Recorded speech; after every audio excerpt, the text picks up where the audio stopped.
Man সিটির মোটা অঙ্কের প্রস্তাব, ব্রাজিলিয়ান তারকা রদ্রিগো বললেন না।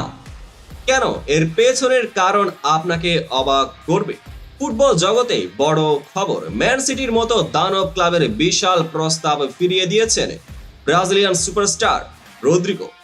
কি ছিল সেই অফার? কেনই বা তিনি এই প্রস্তাব মেনে নিলেন না? আজকের ভিডিওতে জানাবো সবকিছুই। ফুটবল প্রেমীরা, সম্প্রতি ম্যানচেস্টার সিটি রদ্রিগোর জন্য একটি বিশাল অফার নিয়ে এসেছিল। এই অফার শুধুমাত্র অর্থমূল্য বড় নয়, বরং একটি প্রজেক্টের অংশ হতেই দাওয়াত, যেখানে রদ্রিগোকে ভবিষ্যতের প্রধান তারকা হিসেবে দেখা হচ্ছিল। সূত্র মতে ম্যান সিটির প্রস্তাবে ছিল বিশাল ট্রান্সফার ফি, আকর্ষণীয় বেতন এবং বোনাস, ইউরোপিয়ান ফুটবলে আরো বড় মঞ্চে নিজের নাম প্রতিষ্ঠার সুযোগ। তবুও রদ্রিগো স্পষ্টভাবেই বললেন ধন্যবাদ, তবে না। তবে কেন ফিরিয়ে দিলেন? রদ্রিগোর এই সিদ্ধান্তের পেছনে রয়েছে কয়েকটি বড় কারণ।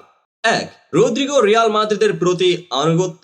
রদ্রিগো স্পষ্ট করে দিয়েছেন যে তিনি রিয়ালের মতো ঐতিহ্যবাহী ক্লাবে নিজের কেরিয়ার গড়তে চান। দুই, ব্রাজিল জাতীয় দলের প্রতি মনোযোগ। রদ্রিগো চান নিজের ফর্ম ও স্থিরতা বজায় রাখতে, যাতে 2026 বিশ্বকাপে ব্রাজিলের শিরোপা জয়ে বড় ভূমিকা রাখতে পারেন।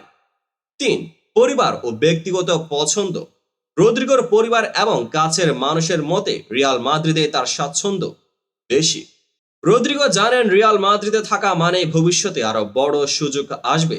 তিনি চান চ্যাম্পিয়ন্স লিগে নতুন রেকর্ড গড়তে এবং ব্রাজিলের ইতিহাসের সেরা ফুটবলারদের একজন হতে। আপনারা কি মনে করেন রদ্রিগোর ম্যান সিটির প্রস্তাব ফিরিয়ে দেওয়ার সঠিক সিদ্ধান্ত নিয়েছেন, নাকি এটা তার কেরিয়ারে একটি বড় সুযোগ ছিল? কমেন্টে আপনার মতামত শেয়ার করুন। আর ফুটবলের এমন সব উত্তেজনাপূর্ণ খবর জানতে আমাদের চ্যানেলে সাবস্ক্রাইব করতে ভুলবেন না। পেজটিকে ফলো করে পাশে থাকুন। ফুটবল মানে আবেগ, আর আমরা সেই আবেগের সঙ্গী। দেখা হবে পরবর্তী আপডেটেড ভিডিওতে।